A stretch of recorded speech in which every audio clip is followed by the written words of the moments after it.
नमस्कार मंडळी, तुमचे पुन्हा एकदा एका नवीन व्हिडिओमध्ये खूप खूप स्वागत आहे. तर तुम्ही आपला आजचा थंबनेल तर बघितलाच असेल. आज आपण उकळत्या पाण्यामध्ये शेवग्याच्या शेंगा घालून पौष्टिक आणि आरोग्यदायी अशी रेसिपी तयार करणार आहोत. त्यामुळे वेळ कुठेही न घालवता डायरेक्ट रेसिपीकडे वळूया.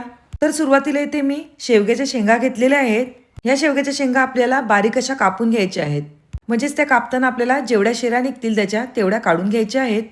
तसंच जर बघायला गेलं तर शेवग्याच्या शेंगा आणि पाला आपल्या आरोग्यासाठी खूपच असं आरोग्यदायी आहे. बघायला गेलं तर शेवग्याच्या शेंगामध्ये आणि तसेच पाल्यामध्ये जीवनसत्वे, कॅल्शियम, लोह, प्रथिने अगदी भरपूर प्रमाणामध्ये असतात. त्यामुळे त्याचा उपयोग संधिवात, मधुमेह, उच्च रक्तदाब म्हणजेच काय बीपी आणि हाडे मजबूत करण्यात त्याचा भरपूर असा उपयोग होतो. तसेच अँटीऑक्सिडंटमुळे रोगप्रतिकार शक्ती वाढते आणि तसेच पचन सुधारते. शिवाय वजन कमी करण्यास आणि शरीरातील थकवा दूर करण्यासाठी आणि तसेच हिमोग्लोबिन वाढवण्यासाठी याचा आपल्याला भरपूर असा मोठ्या प्रमाणामध्ये फायदा होतो. त्यामुळे कोणत्या ना कोणत्या कारणास्तव या शेवग्याचं सेवन होणं आपल्या शरीरामध्ये अत्यंत असं गरजेचं आहे. आणि आपण आज जी रेसिपी बनवणार आहोत ना, ती अगदी तुम्हाला आवर्जून आवडणार आहे, ही माझी 100% गॅरंटी आहे. तर या ठिकाणी आपल्या सगळ्या शेवग्याच्या शेंगा सोलून झालेल्या आहेत. आता हे आपल्याला पाण्यातून स्वच्छ अशा धुवून घ्यायच्या आहेत. तर आपण त्या पाण्यामधून स्वच्छ अशा एकदा धुवून घेऊया. आता शेवगा धुवून झाल्यानंतर आपल्याला गॅसवर एक कढई ठेवून घ्यायची आहे आणि त्यामध्ये पाणी घालून घ्यायचं आहे. तुम्हाला ही कढई आणि जर हा जार मागवायचा असेल तर ह्याची लिंक मी डिस्क्रिप्शन बॉक्समध्ये खाली दिलेली आहे. पाण्याला छान उकळण्यासाठी मी त्यावर झाकण ठेवून घेतलेले आहे. आता छान असा पाण्याला उकळ आलेला आहे.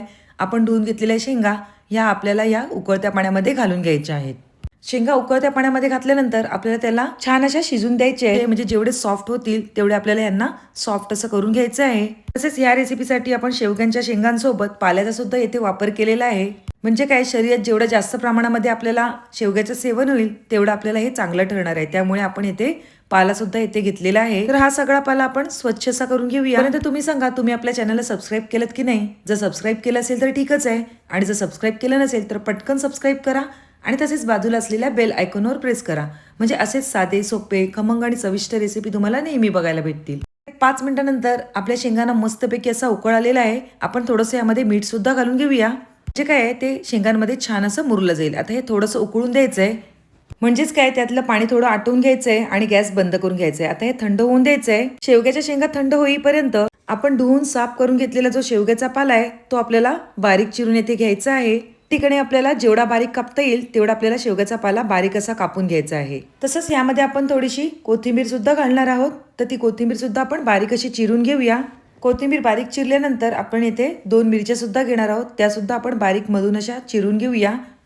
तर या ठिकाणी आपल्या मिरच्या सुद्धा बारीक कापून झालेल्या आहेत. लागणारं सगळं साहित्य आपल्याला बारीक चिरून झालेलं आहे आणि या ठिकाणी आपल्या शेंगा सुद्धा थंड झालेल्या आहेत. आता आपल्याला हाताच्या साहाय्याने या सगळ्या शेंगा कुस्करून घ्यायच्या आहेत.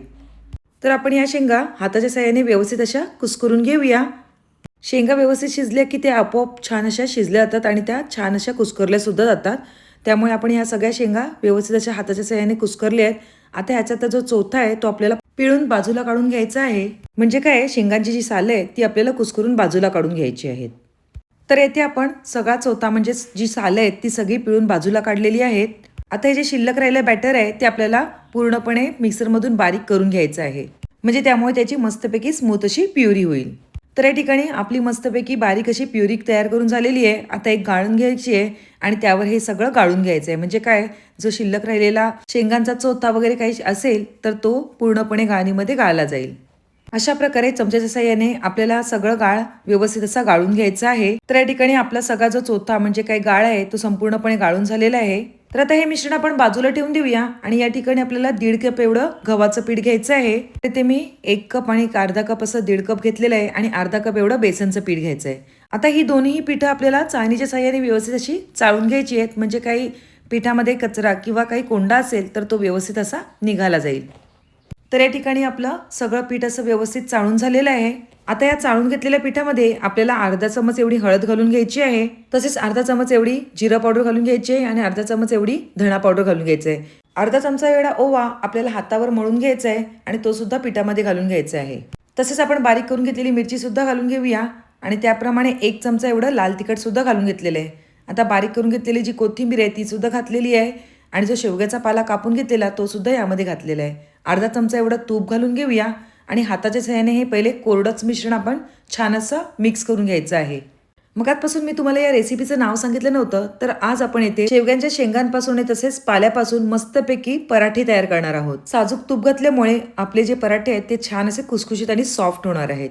सगळीकडे छान असं तूप आणि सगळं बॅटर चोळून झालेलं आहे. आता आपण जे काढून घेतलेलं बॅटर आहे ते संपूर्णपणे या पिठामध्ये घालून घ्यायचं आहे. हे बॅटर आपण थोडं थोडं करून या पिठामध्ये व्यवस्थित असं घालून घेऊया आणि पीठ छान असं मळून घ्यायचं आहे. शिल्लक राहिलेलं जे आपलं शेवग्याचं बॅटर आहे ते सगळं आपण या पिठामध्ये घालून घेऊया. शेवग्याचं बॅटर पौष्टिक असल्यामुळे आपण जेवढं सगळं आहे ते बॅटर ह्यामध्ये घालून घेणार आहोत. आणि आपल्याला जर पीठ हे पातळ वाटत असेल तर त्यामध्ये आपण जेवढं पाहिजे तेवढं गव्हाचं पीठ ऍड करून घेणार आहोत. आता हे पीठ आपल्याला व्यवस्थित असं मळून घ्यायचं आहे. शिवाय आपल्याला हे पीठ घट्ट असं मळून घ्यायचं आहे, पातळ करायचं नाही आहे. तर या ठिकाणी मस्त असं आपलं पीठ मळून झालेलं आहे. थोडंसं यावर तूप घालून घेऊया आणि पीठ पुन्हा मळून घेऊया. पीठ व्यवस्थित मळून झाल्यानंतर आपण हा जो गोळा आहे तो आपण एका बाउलमध्ये ठेवून द्यायचा आहे. पीठ मळण्यासाठी 5 ते 10 मिनिटं आपल्याला हे बाजूला ठेवून द्यायचं आहे. आणि 5 ते 10 मिनिटांनंतर आपल्याला हे व्यवस्थित पुन्हा एकदा मळून घ्यायचं आहे आणि ह्याचे गोळे करून घ्यायचे आहेत. तर ह्यातला आपल्याला एक गोळा घ्यायचा आहे आणि त्याला थोडं तेल लावून घ्यायचं आहे. गोळ्याला तेल लावून झाल्यानंतर आपल्याला हा गोळा व्यवस्थित असा गोल करून घ्यायचा आहे आणि पिठामध्ये घोळवून घ्यायचा आहे. हाताच्या साहाय्याने थोडा आपण हा गोळा प्रेस करून घेऊया आणि गोल करून घेऊया आणि लाटणीच्या साहाय्याने व्यवस्थित असा लाटून घ्यायचा आहे. आता ह्याची आपल्याला एक चपाती करून घ्यायची आहे. तर आपण मोठी अशी चपाती लाटून घेऊया. तर या ठिकाणी आपली मस्तपैकी चपाती लाटून झालेली आहे.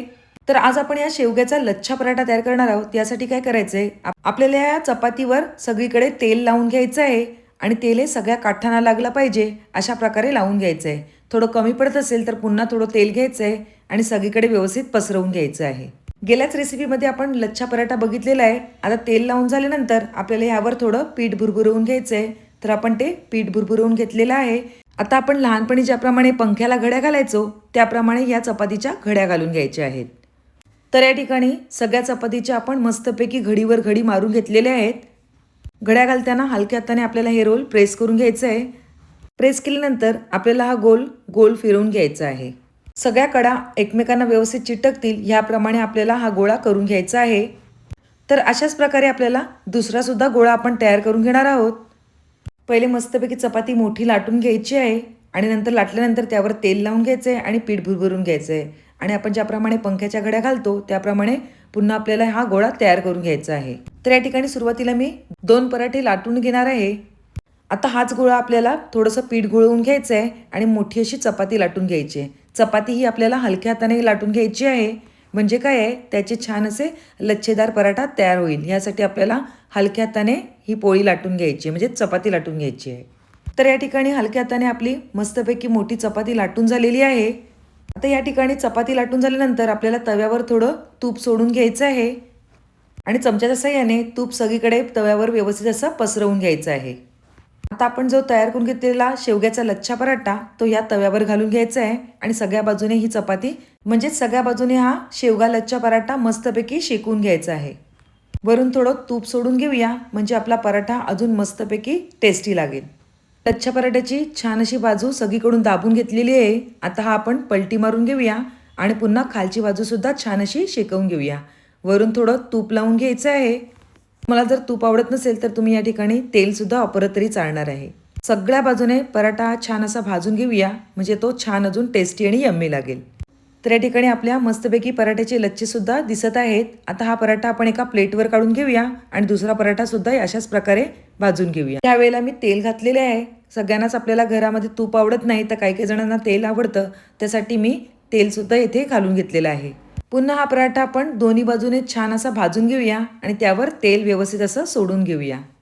तर या ठिकाणी मस्तपैकी आपले 2 शेवग्याचे लच्छे पराठे तयार झालेले आहेत. चला तर आपण आपली डिश सर्व करून घेऊया. तर तुम्ही सुद्धा नक्कीच तुमच्या घरी अशा प्रकारे शेवग्याचे लच्छे पराठे तयार करून बघा.